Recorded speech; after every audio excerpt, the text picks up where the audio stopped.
So you have your what ifs, that small little kernel of an idea. Now what? Let's find out.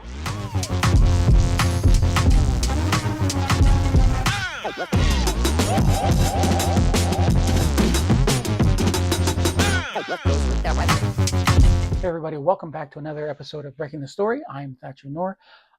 Before we get going, I want to be truthful with you. I'm not a pro at this. I'm just like everybody else. I'm trying to break these stories down, try to really understand the process, and elevate my writing. That's what this channel is about. Um, I want to invite beginning writers, mid-level writers, to a community that's not going to be judgmental. Um, I want to help people develop their stories. Um, and that's what we're doing with this channel. So to start that off with, so now you have your what if. Now what?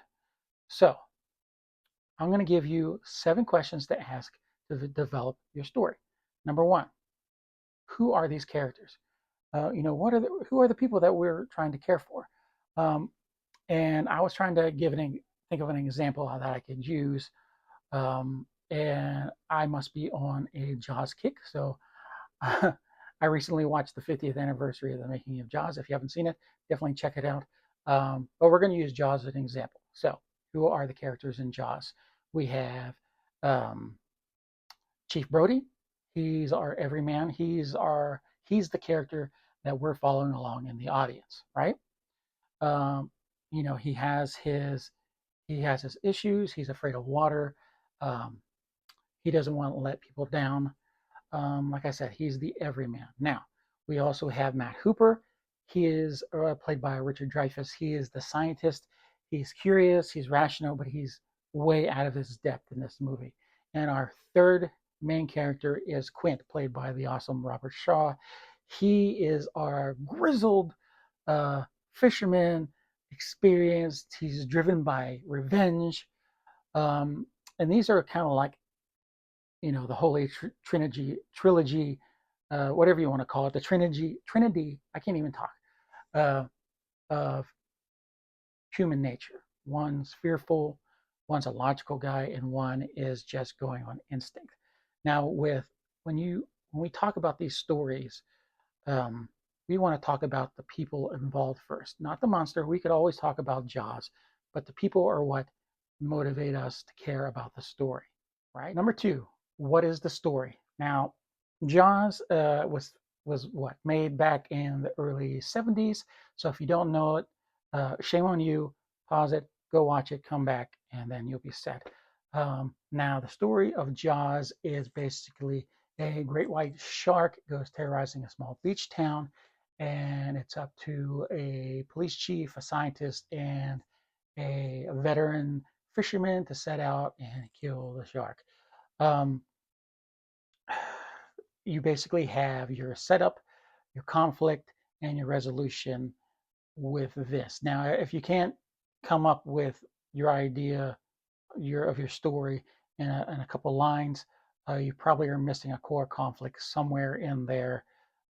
Just go back and see if you can um, narrow it down a little bit. Now, you're probably saying, Thatcher, isn't this a log line? It's similar, but it's not. A log line has more stakes to it, more an emotional theme along with it. I'm going to be talking about log lines in another episode after this, so keep an eye out for that. Now, with this is a broad story. This is your skeleton. What's the situation or chain of events that happen that push the story along, that drives the plot? Number 3, what do your characters want? Every story runs on desire.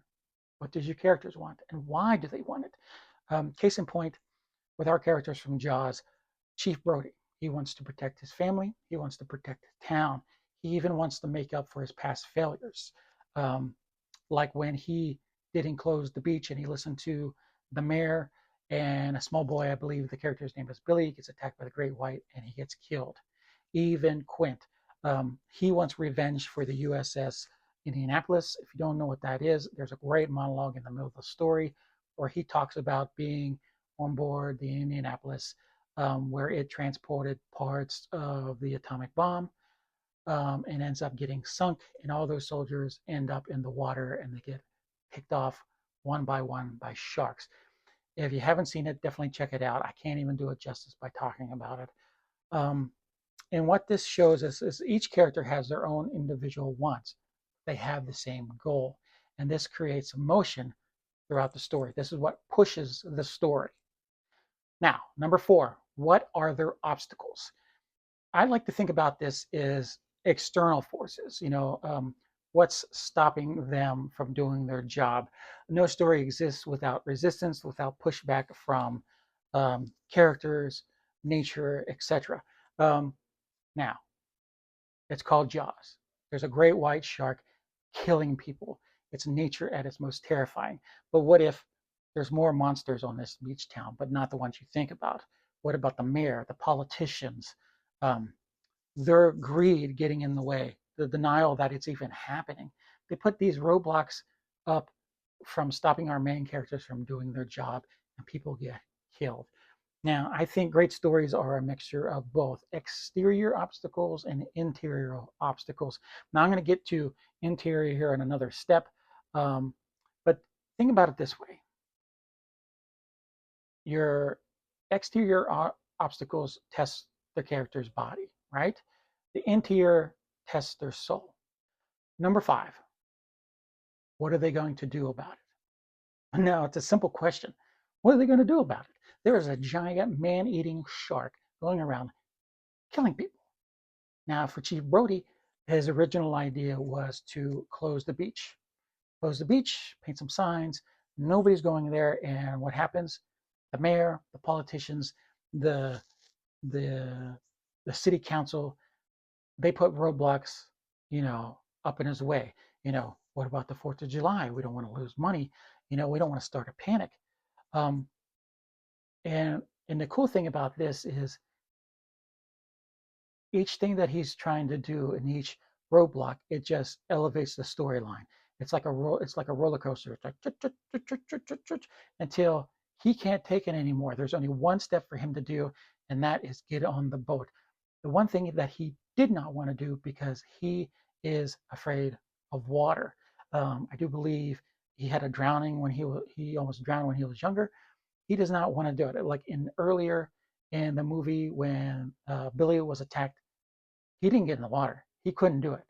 Everybody's racing in, but he couldn't do it. And now this is the point of the story: is what is your characters willing to risk? Because if not willing to risk anything, then you don't have a story. You just have situations. Number 6, what's stopping them? Now, this may sound like obstacles from before, but this is much deeper than that. This is where the inner obstacles come from. This is where Brody's fear of the water comes from, his fear of being powerless. And you're like, what do you mean he's powerless? Well, he's the chief of police, but he doesn't have to say anything about it. Every time he needs to do something, he needs to get approval from the city council. They are basically tying his hands behind his back. And the only way to face that is to get in on the orca, right? So what happens is there's a mirroring effect. Your outer obstacles, your outer conflict has to mirror the inner conflict.